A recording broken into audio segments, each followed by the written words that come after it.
अवांखे ॿुधायूं फैज़गंज जे इलाइक़े भंग बहण में सहाफ़ी जे मक़तूल चाचे जे कातिलनि जे जवाबदारनि जी गिरफ़्तारी लाइ सोभो देरो रानीपुर ऐं हिंगोजा में एहतजाज कया विया। एहतजाज कंदड़ सहाफ़ियुनि जो चवणु हो त पुलिस क़त्ल में मुलविस जवाबदार गिरफ़्तार करण लाइ तयारु न आहे।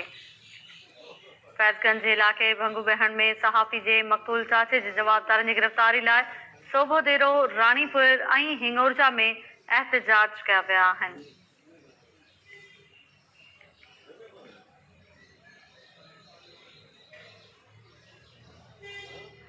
अवांखे ॿुधायूं पिया नाज़रीन मुख़्तलिफ़ शहरनि में एहतजाज कयो वियो आहे। एहतजाज कंदड़ सहाफ़ियुनि जो चवणु हो त पुलिस क़त्ल में मुलविस जवाबदार गिरफ़्तार करण लाइ तयारु न आहे। मुसलसल एहतजाज करण बावजूदि को बि तदारुक नथो कयो वञे।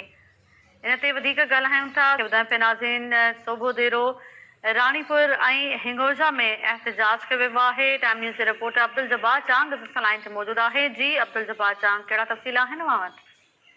जी बिल्कुल ताहिरा वांगे ॿुधाईंदो हलां त सहाफ़ी साद खैरपुर जे सॾ ते भंगू भेण जे सहाफ़ी अली गौहर भंगू जे चाचे जे कातिलनि जी गिरफ़्तारी लाइ हिंगोरजा में सहाफ़ी साद खैरपुर जे अॻवान तमन्ना राजकर मोहम्मद सिद्दीक सोलंगी हाकिम सातो सिकंदर दुनियो मुबशर जांगर ऐं ॿियनि जी अॻवानी में प्रेस क्लब आॾो एहतजाजी मुज़ाहिरो कयो वियो।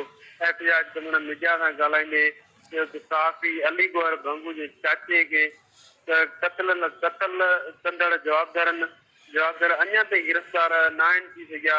सहाफ़ियुनि खे तहफ़ुज़ ॾिनो वञे।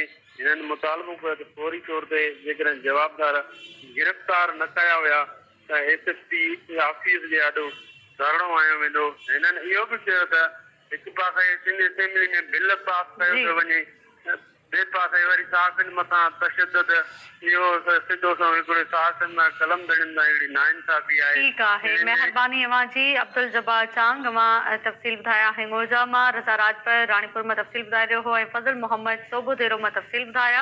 अवांखे ॿुधायूं पिया नाज़रीन फैज़गंज जे इलाइक़े भंग बहण में सहाफ़ी जे मक़तूल चाचे जे कातिलनि जी गिरफ़्तारी लाइ सोभो देरो रानीपुर ऐं हिंगोजा में एहतजाज कयो वियो।